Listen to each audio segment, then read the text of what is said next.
Welcome friends to another r/malicious compliance video. If you like extending a helping hand, make sure to hit the like and subscribe buttons down below. That said, our first story of the day is by Public Pressure 4516, Dog Park Compliance. Dog park people. They come in all flavors, but some of them are a little spicy for me. So I tend to go in the early morning when nobody's there. A few days ago, I arrived to a seemingly empty park and let my two dogs into the gate. As I undid the leashes, I hear a woman screaming at me to close the gate. There at the far end of the park were two women with their dogs. As I was currently blocking the gate, I was a bit surprised, but she's probably just having a bad day. I comply wordlessly. I take a few steps and put a ball in my dog chucker. Again, startled by the screaming woman. No! I look up. Don't throw the ball in my direction. The park is a rectangle. Where am I supposed to throw it? And it's 7 in the freaking morning. And so far I've been screamed at twice for doing perfectly normal dog park things. And I sometimes will say things without thinking first, so I'm shocked when I hear myself screaming back cheerily, "Yes, boss!" Channeling my inner cooler hand Luke, I guess. She yells, "What?" I shout, "Yes, boss! Throwing that ball, boss!" I throw my ball down the length of the dog park, as far away from her as I can manage. "My dog doesn't like other dogs," she shouts.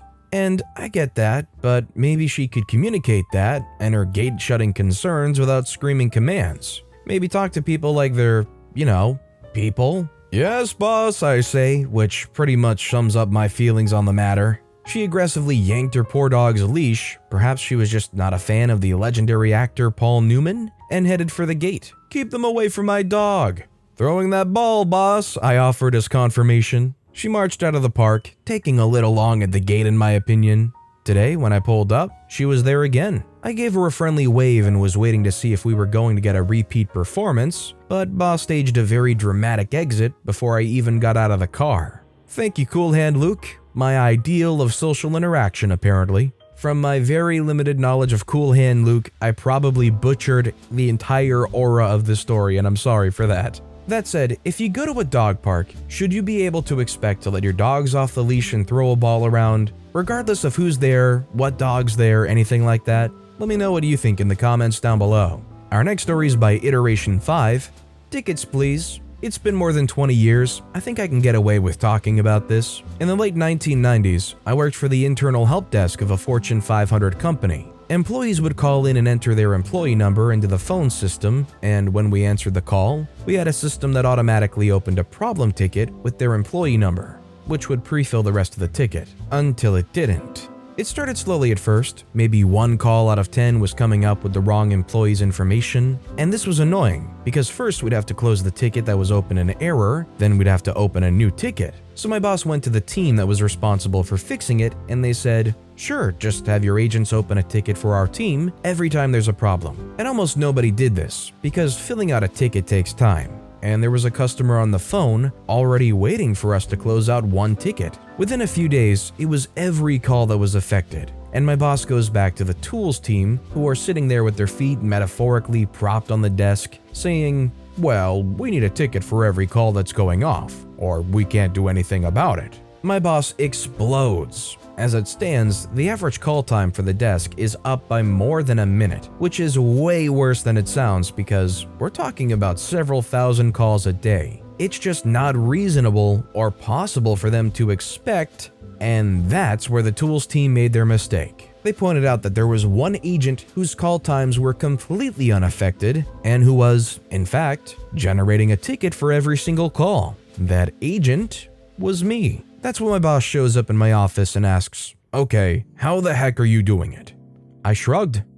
Macros. Basically, the system we were using for tickets was on a mainframe, and we accessed it through an advanced kind of terminal program that had macro functionality. I'd created macros for our most common types of tickets, and when the problem first started, I created a macro that would close the ticket out and open a new one. When we were told to create a ticket for the tools team, I modified that macro to copy the ticket number before it closed out the ticket, then create a new ticket for the tools team and reference the old ticket number, send it, and open a new ticket.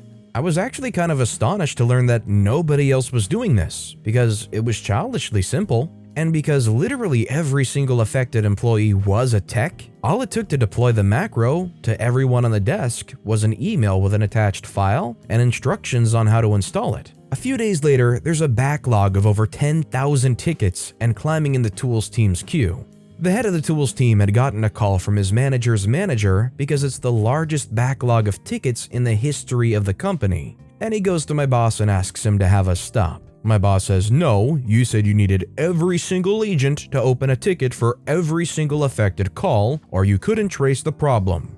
They say, "Well, maybe if you had just one agent." My boss says, "We had that. You told us it was insufficient, that you couldn't do anything without that kind of information. Well, now you have it. We've had this problem for over a week now, and you haven't been able to fix it. I want to make sure you have all the tickets you need to solve this problem." The problem was fixed within 4 hours. 2 days later, the head of the tools team's in my office. It turns out that he had somewhere in the neighborhood of 20,000 tickets to close, and could I please show him how to use macros? Well, if they showed up and they were nice about it, I suppose you could help them out with some macros and teach them a few things. One thing I've learned is in any kind of technical or program-facing job, those who know the most shortcuts or those who know the most macros and tricks to speed up their processes are always going to be absolutely the best workers. I spent a little bit of time learning digital design, and one thing the teacher stressed is in a program like Photoshop, you can never know too many shortcuts because you can either one-tap a keyboard command to open the image resize window, or instead you can grab your mouse, move it up to the Windows section, find image size in that drop-down, and then click it. It pays off to learn how to be faster and more efficient for sure. Our next story is by Teddy Ziggs. Think you'll build an empire? This story concerns my former boss. Call him Boss, who was the best boss I've ever had. The guy always looked after us, dealt with a lot of BS, but his real skill was in dealing with very senior execs and corporate bureaucracy. He was/is a master of business judo. Anytime some exec would try and throw their weight around, he would use their momentum against them to get his way. This was my favorite example. At the time, I worked for a very large multinational company, and my boss was a director. One day, we were chatting when boss got a call from a colleague, call her other boss, who ran a similar team within the company but in a different organization. My team had developed a product, and other boss's team inherited it and were in charge of keeping it going. Other boss's team was good, and we liked working with them except for one guy, entitled dude who had been given control of the product. Awesome project. He had worked for a separate manager for years, but his manager had left to go to a competing company, so entitled dude ended up with other boss. He was trouble from moment one, as he clearly thought he should be running her team. She was an executive director, he was a senior manager with no direct reports, and he even told other boss that to her face. He was insecure, backstabbing, ambitious, and wanted a team to manage to do his work. He had got an awesome project because he had the most availability and his seniority entitled him to it. Other boss couldn't give it to anyone else or take it from him even though she wanted to. Other boss was complaining to boss that entitled dude had notified her formally that his current work situation was untenable. He said that running the project on his own was forcing him to work 7 days a week, 12 plus hours a day. He was barely spending time with his family, and he needed headcount to make this run. He claimed he needed 5 full-time employees reporting to him to make this happen.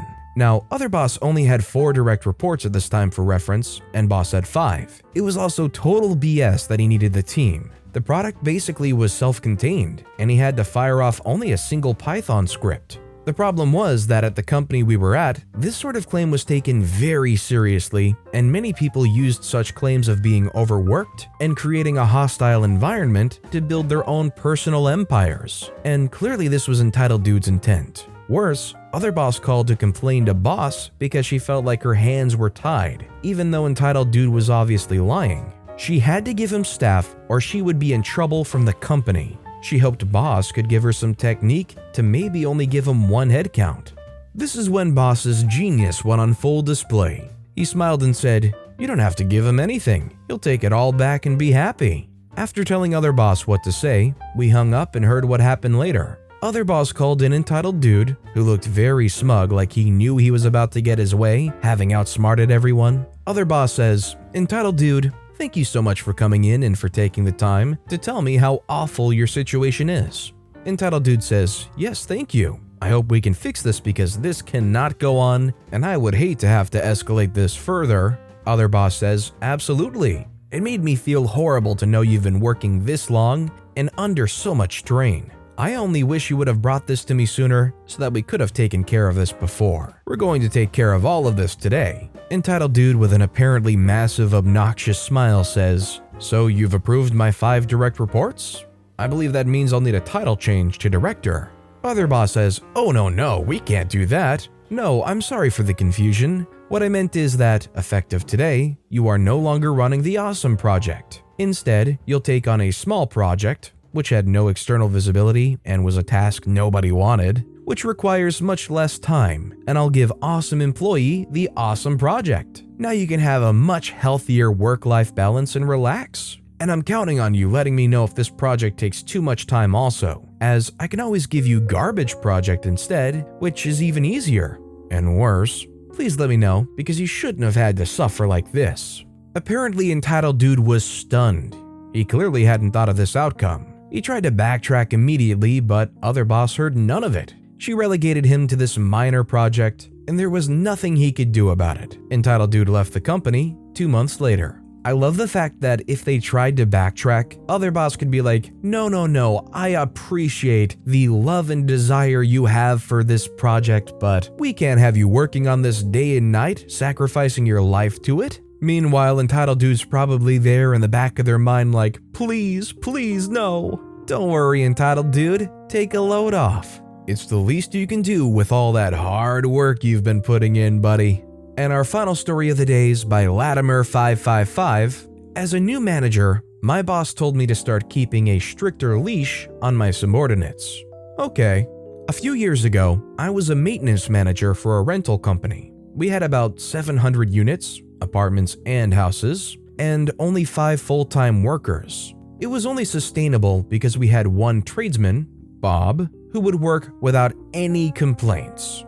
Clogged toilets, heat not working, fixing anything that he was in contact with. When I became manager, my boss wanted me to monitor Bob's actual work times, because all the boss saw was that Bob was 5 to 10 minutes late every day, and wouldn't accept that he was working 50+ hours a week. We agreed on a punch-in clock to solve this problem. Now, I was in maintenance before with Bob. He was a mule, but worked more and harder. I knew if we monitored his hours, it would be far more than before. In the first week with the clock, Bob's check had some 40 hours. The boss felt vindicated and gloated that we would probably save around my yearly bonus now. Fast forward to the end of my position there, and Bob had went 30 weeks in a row with 50+ hours, effectively turning the $75,000 job into a $125,000 job. Bob had built up 4 weeks sick days and 3 weeks vacation. He knew I was leaving. I like tools, not paperwork, and wanted to book off all this time before I left. I submitted the requests and HR approved them. On my last day there and the beginning of Bob's vacation, he announced he was submitting his resignation, and today was his last day. My boss made me take him to the office and convince him to stay. We ended up grabbing our coats and went out for a beer. I found out later that they had to hire 2 people to replace Bob, and the boss was not getting an extension on his contract. You know, I do a few things where I'm in kind of a management position, and the one thing I've learned, when you have a superstar worker that gets things done and gets you results and does great work, those are the last people you should pressure on getting things done or showing up constantly on time. If they're proven, throw them a bone every once in a while, and in turn, they'll keep cranking out the amazing work for you. You start getting into this overseeing helicopter micromanaging thing, and you just ruin it for everybody because you make that person want to leave. They're giving their all and you're over here like, no, that's not good enough. But with that being said, that's all the time we have for today. So of all these stories I've read today, which is your favorite and why? Let me know in the comments down below. And if you haven't yet, if you could like and subscribe, that would mean a lot to me. Whatever you do, whether it's liking, subscribing, turning notifications on, all of it helps grow this channel and I appreciate the heck out of it. So until next time, I'll see you all tomorrow with some more stories.